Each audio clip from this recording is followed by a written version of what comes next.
Hello BSc third year student, कैसे हैं आप सभी लोग। उम्मीद है आप लोग बहुत अच्छे होंगे। माय नेम इज़ आशीष गिरी। आज के इस वीडियो के अंदर हम डिस्कस करेंगे बीएससी थर्ड ईयर जियोलॉजी के 5th सेमेस्टर के फर्स्ट पेपर में आपका थ्योरेटिकल पेपर आता है diversity of non कोडेट्स and economic geology. Student, इस सेमेस्टर से ऑलरेडी मैं कुछ इंपॉर्टेंट वीडियोस कवर कर चुका हूं जो कि आपके एग्जाम पेपर के लिए मोस्ट इंपॉर्टेंट है। तो अगर आप उन वीडियोस को देखना चाहते हैं तो इसी वीडियो के डिस्क्रिप्शन बॉक्स में आपको एक लिंक मिलेगा। जैसे ही आप उस लिंक पर क्लिक करेंगे आप डायरेक्ट उस प्लेलिस्ट तक पहुंच जाएंगे। स्टूडेंट, आज के इस वीडियो के अंदर हम डिस्कस करेंगे फेसियोला हेपेटिका के एक्सटर्नल और इंटरनल मॉर्फोलॉजी के बारे में। एग्जाम पेपर में कई बार लॉन्ग क्वेश्चन में पूछा गया है describe the external and internal morphology of Fasciola hepatica. तो ऐसे में आपको कितना लिखना है, कौन सा डायग्राम बनाना है, वो सब मैं इस वीडियो के अंदर डिस्कस करने वाला हूँ। सो स्टूडेंट्स, यदि आप बीएससी के कॉन्सेप्ट को हिंदी में समझना चाहते हैं तो आप इस चैनल से जुड़ सकते हैं। हेडिंग डाल लीजिए क्लासिफिकेशन। सबसे पहले हम डिस्कस करते हैं फेसियोला हेपेटिका के क्लासिफिकेशन के बारे में। इसे फाइलम प्लेटीहेल्मिन्थीज के अंदर रखा गया है, क्लास ट्रिमेटोडा के अंदर रखा गया है, ऑर्डर है डाइजीनिया। स्टूडेंट, ये जो फेसियोला हेपेटिका का क्लासिफिकेशन है इससे हमें क्या पता चलता है? इससे आपको फेसियोला हेपेटिका के बारे में, यानी जिस जंतु के बारे में आप पढ़ने वाले हैं उसके बारे में आपको लगभग 80% नॉलेज हो जाती है। अगर आपने फाइलम प्लेटीहेल्मिन्थीज के जनरल कैरेक्टर्स को पढ़ा है, यदि आपने ट्रिमेटोडा क्लास के जनरल कैरेक्टर्स को पढ़ा है, यदि आपको ऑर्डर डाइजीनिया के बारे में पता है, तो आप लगभग 80% इंफॉर्मेशन आपको फेसियोला हेपेटिका के बारे में पड़ जाएगी कि ये कहाँ पर रहता है, किस प्रकार का ये एनिमल हो सकता है। क्योंकि आपको पता है कि जंतु जगत के अंदर बहुत सारी डाइवर्सिटी है। छोटे से छोटा एनिमल होता है, बड़े से बड़ा एनिमल होता है, हाथी के जितना, व्हेल के जितना, या आप लोग देखो तो पैरामीशियम यूग्लिना छोटे से छोटा है, बड़े से बड़ा है। तो इनको फाइलम के अंदर डिवाइड किया गया है। तो अगर आपने फाइलम प्लेटीहेल्मिन्थीज के जनरल कैरेक्टर्स को पढ़ा होगा तो आप समझ गए होंगे कि ये किस प्रकार का एनिमल है। आगे बढ़ते हैं। अब हम डिस्कस करते हैं हैबिट एंड हैबिटाट के बारे में। ये जो फेसियोला हेपेटिका है इसका क्या स्वभाव है, कहाँ पर रहता है, किस प्रकार का एनिमल है? तो फेसियोला हेपेटिका भेड़ व मवेशियों जो कैटल्स होते हैं उनकी बाइल डक्ट्स के अंदर, जो पित्त वाहिनियां होती है उसके अंदर अंतः परजीवी के रूप में यानी एंडोपैरासाइटिक के फॉर्म में पाया जाता है।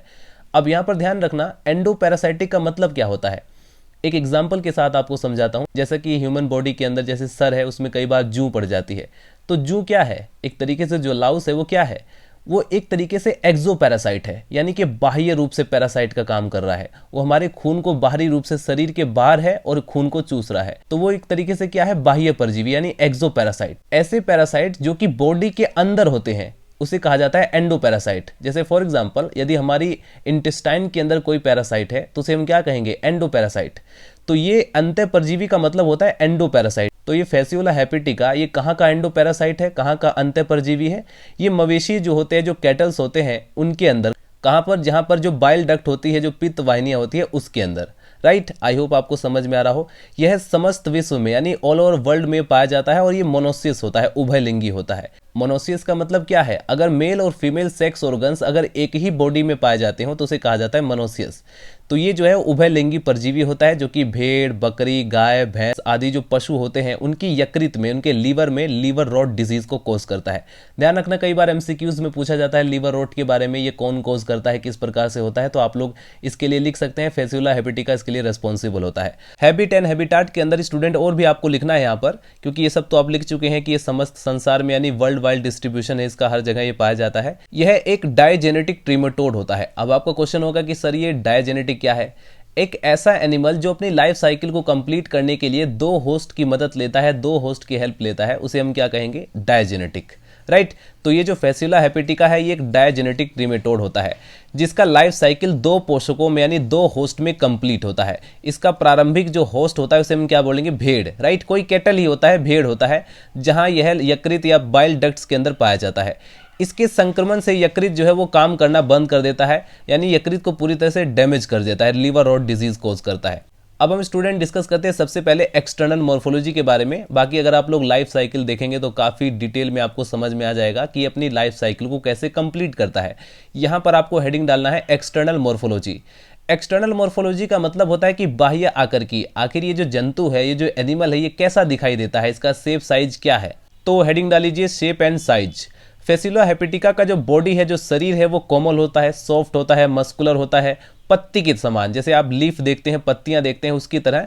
और डोर्सल और वेंट्रल सरफेस एक तरीके से चपटा होता है, जैसे कि आप लोग डायग्राम में देखेंगे।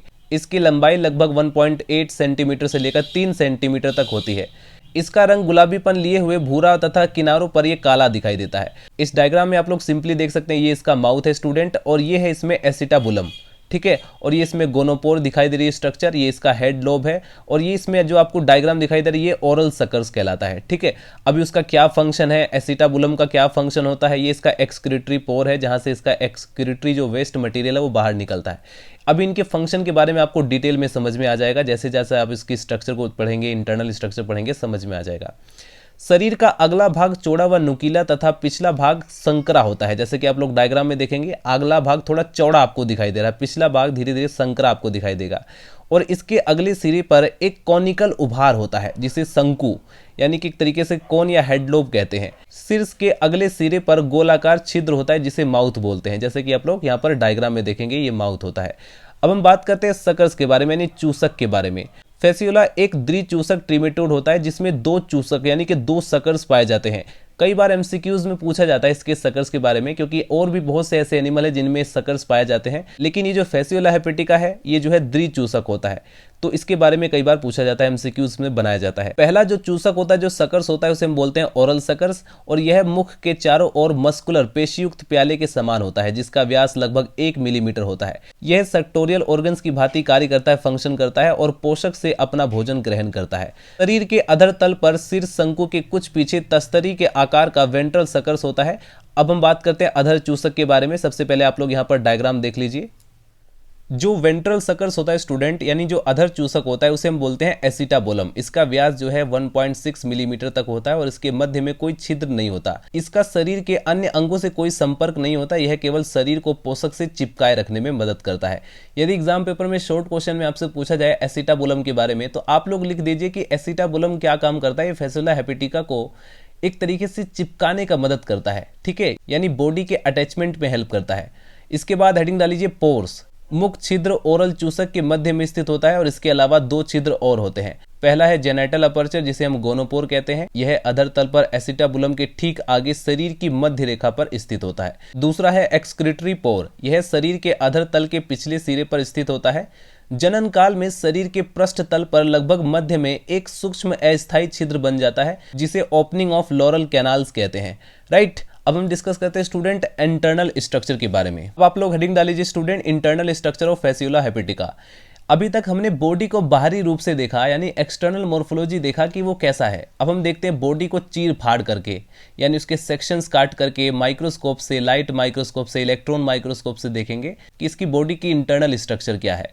तो सबसे पहले हेडिंग डालीजिए इंटरनल स्ट्रक्चर के अंदर आता है बॉडी वॉल। परजीवी स्वभाव के अनुरूप फेसियोला की देह भित्ति बहुत सी विशेषताएं पाई जाती है, यानी कि आपको पता है कि फेसियोला हेपेटिका पैरासाइटिक नेचर का होता है, जिसकी वजह से इसकी बॉडी में बहुत सी विशेषताएं, कैरेक्टर्स होते हैं। इसकी एपिडर्मिस में कोशिकाएं नहीं होती। देह भित्ति में निम्न प्रकार के लेयर्स पाए जाते हैं। पहला है बाह्य व मोटा क्यूटिकल का लेयर, जो कि स्क्लेरोप्रोटीन का बना होता है। इसमें बहुत सी कांटे व कंटिकाएं पाई जाती हैं। दूसरा होता है एक पतली सी आधार कला, एक बेसमेंट मेम्ब्रेन होती है। तीसरे नंबर पे आती है सब क्यूटिकुलर मसल लेयर होती है, जो कि 3 परतों का बना होता है। पहला है सर्कुलर मसल लेयर, दूसरा आगे दिखाते हैं डायग्राम में। सबसे पहले आप लोग इसकी डायग्राम देख लीजिए ध्यान से। ये जो स्टूडेंट आप लोग डायग्राम देख रहे हैं, फेसियोला हेपेटिका की जो देह भित्ति की स्ट्रक्चर है, इसमें 2 डायग्राम आते हैं। पहला है लाइट माइक्रोस्कोप से, ये जो आप लोग एक डायग्राम देख रहे हैं, ये लाइट माइक्रोस्कोप से लिया गया डायग्राम है। उसके बाद अगर आप लोग इलेक्ट्रॉन माइक्रोस्कोप की मदद से इसको ध्यान से देखेंगे, तो आपको इस प्रकार का डायग्राम देखने को मिलेगा, ठीक है, यानी थोड़ी डिटेल स्ट्रक्चर दिखाई देती है। उसमें आप लोग देखेंगे माइटोकॉन्ड्रिया प्रेजेंट रहता है, इसके अंदर पोर्स यहाँ पर दिखाई देंगे, माइक्रोविलाई दिखाई देंगे, बेसमेंट मेम्ब्रेन भी आपको, सर्कुलर मसल्स या गोल्जी बॉडी, न्यूक्लियस भी आपको दिखाई देगा, लॉन्गिट्यूडनल मसल्स दिखाई देंगे, मेसेनकाइम आपको दिखाई देगा, यानी बस बहुत सारी स्ट्रक्चर्स डिटेल में दिखाई पड़ती हैं। लेकिन अगर आप लोग लाइट माइक्रोस्कोप से देखेंगे तो उतना क्लियर आपको नहीं दिखाई देगा, लेकिन फिर भी स्पाइन्यूल्स आप लोग स्पष्ट रूप से देख सकते हैं। क्यूटिकल के जो लेयर है वो भी आपको दिखाई देगी। मोस्टली स्ट्रक्चर आपको लाइट माइक्रोस्कोप के अंदर भी दिखाई देती है।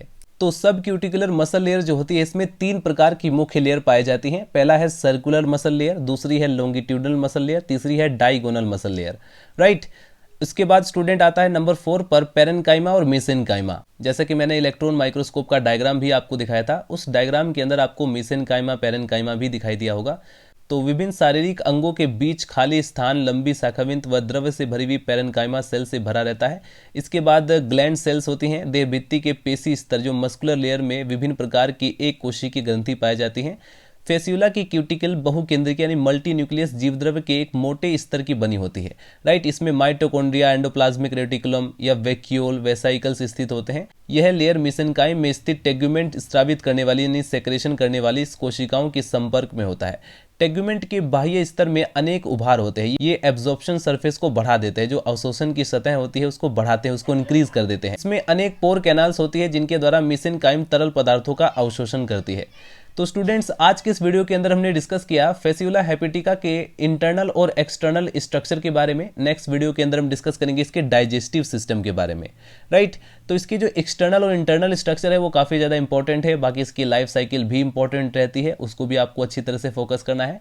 हालांकि नेक्स्ट वीडियो के अंदर हम कवर करेंगे इसके डाइजेस्टिव सिस्टम के बारे में।